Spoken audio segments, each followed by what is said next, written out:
कि बहुत खराब होगा तो क्या होगा, बहुत खराब होगा तो ये होगा। तो ये बहुत खराब होगा तो क्या होगा, वो तो हमने देख लिया। 25% की ड्यूटी लगा दी, 25% पेनल्टी लगा दी। अब इससे ज्यादा क्या कर लेंगे? इससे ज्यादा कुछ करने की गुंजाइश होती नहीं है। अब 50 को आप 100 कर दीजिए, 200 कर दीजिए, 50 भी उतना ही असर पड़ेगा, 200% का भी उतना ही असर पड़ेगा। तो ये तो वर्स्ट हमने देख लिया। तो अब आपको लगता है कि बाजार को यहाँ से अब लगना चाहिए कि नहीं, अब छोड़ दो, ट्रम्प फैक्टर को अब खत्म कर दिया जाए, कि नहीं? देखिए, बाजार में जब भी अनिश्चितता रहेगी, तब में मार्केट में सेल ऑफ आएगा। और अगर आप देखें तो मार्केट के 2-3 फैक्टर्स हैं नीचे आने के, सिर्फ एक तो ट्रम्प फैक्टर नहीं है। अगर आप अर्निंग सीजन को भी अगर एनालाइज करें, तो जो अब तक 300 कंपनियां टॉप 500 में आई हैं, उनके नतीजे एक्सपेक्टेशन से थोड़े कम हैं। और मेरे ख्याल से तीसरा ये चौथा क्वार्टर है जहां पर आपको डिमांड पैटर्न काफी वीक दिख रहा है। अंडरलाइंग इकोनॉमी में डिमांड काफी कहीं ना कहीं वीक दिख रही है। तो इस अनिश्चितता के माहौल पे ऊपर से अगर ट्रम्प के हम 50% आ गए हैं, जो टैरिफ आ गया है, तो मार्केट प्राइसेस कहीं ना कहीं जो शॉर्ट टर्म इन्वेस्टर है, वो कहीं ना कहीं अपनी पोजीशन हल्की कर रहा है। एफआईआई की सेलिंग ऑलरेडी जारी है।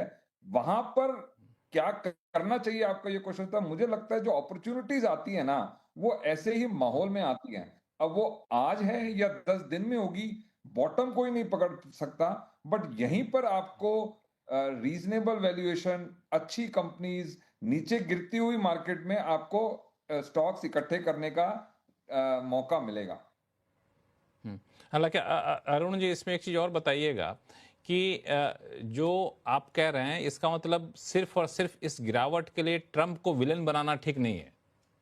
नहीं, मैं आपको थोड़े आंकड़े देता हूं कि जैसे year on year growth down, year on year growth सिर्फ 5-6% का आपको दिख रहा है कंपनीज में।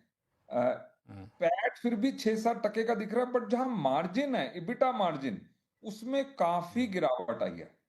क्वार्टर ऑन क्वार्टर तो सारा revenue, margin, PAT, majority companies को अगर आप एग्रीगेट करेंगे, करीब टॉप 300 कंपनीज का, वहां पर 2-3% की गिरावट है।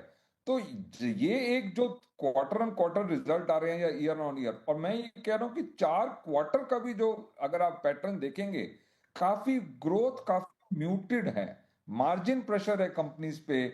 और दैट शोज कि ये दिखाता है कि जो अंडरलाइन डिमांड है इकोनॉमी में, वो कहीं ना कहीं वीकनेस है।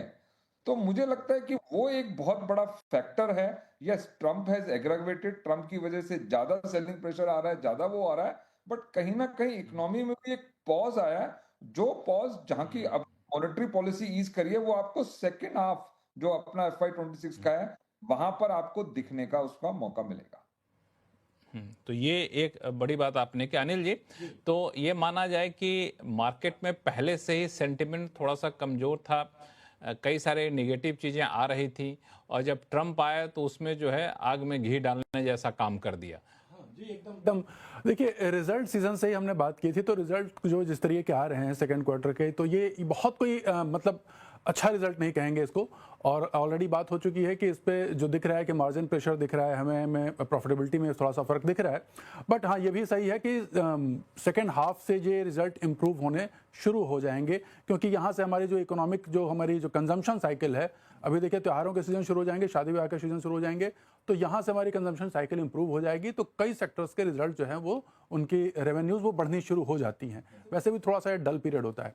रही बात ट्रंप की, तो ट्रंप के साथ क्या हुआ है? देखिए, ट्रंप के ये टेंट्रम से, जो टैरिफ टेंट्रम है, इससे नुकसान कहाँ हो रहा है?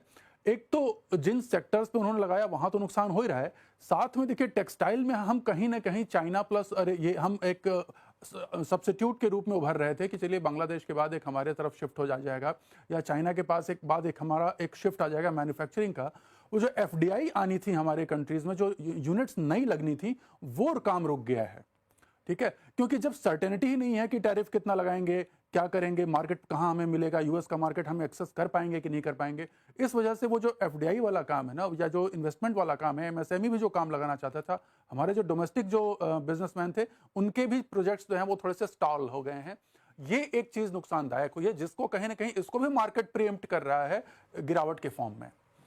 तो ये सारी चीजें भारतीय बाज़ारों में यदि बात करें, तो इस समय पे जिस प्रकार की स्थिति भारतीय बाज़ारों की है, उससे बड़ा झटका तो भारतीय निवेशकों को लगता ही देखने को मिला है, क्योंकि कल जिस प्रकार की गिरावट भारतीय बाज़ारों में थी वो गिरावट नहीं होनी चाहिए थी, क्योंकि जिस प्रकार के सेंटिमेंट गुरुवार के दिन बनते हुए नज़र आए थे वो काफ़ी अच्छे सेंटिमेंट थे।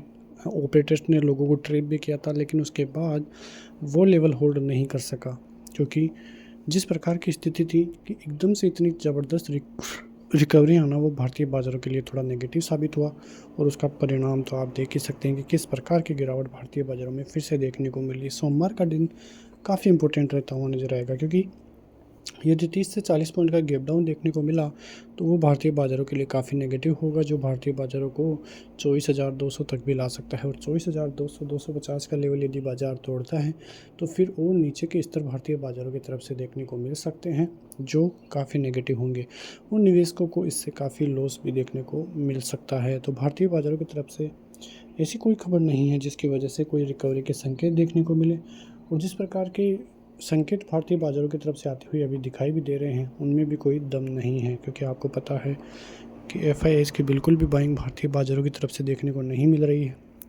कल थोड़ी बहुत बाइंग देखने को मिली थी, लेकिन उस बाइंग से ज़्यादा तो कुछ देखा ही नहीं सकते, क्योंकि ये इतनी सी बाइंग से क्या फ़र्क पड़ता है। यदि बाइंग आनी है तो दिन के 10,000 करोड़, ये 2 से 4 दिन चले ऐसा माहौल, तो जाके लगे कि एफआईआईज़ की निचले स्तरों से बाइंग देखने को मिल रही है, वरना इस बाइंग का कोई भी महत्व तो नहीं रह जाता है। डीआईएस ज़रूर भारतीय बाज़ारों को साथ देते हुए नज़र आ रहे हैं, लेकिन कब तक ये साथ देंगे? जब तक एफआईआईज़ की बाइंग नहीं आएगी तब तक कोई बड़ी तेज़ी देखने को नहीं मिलेगी। तो ये सभी चीज़ें भारतीय बाज़ारों के लिए काफ़ी इंपॉर्टेंट रह जाती है। आने वाले दिनों में भी कोई ऐसी संकेत नहीं है जिसकी वजह से भारतीय बाज़ारों को पुश देखने को मिले। बस अमेरिका की वजह से यदि टैरिफ का जो मुद्दा है वो सॉल्व होता हुआ दिखाई देता है तो वो भारतीय बाज़ारों के लिए एक ज़बरदस्त और पॉजिटिव खबर देखने को मिलेगी। तो ये सभी खबरें सोमवार के लिए काफ़ी इंपॉर्टेंट रहती हुई नज़र आएगी। मिलते हैं नेक्स्ट वीडियो में, तब तक के लिए जय हिंद।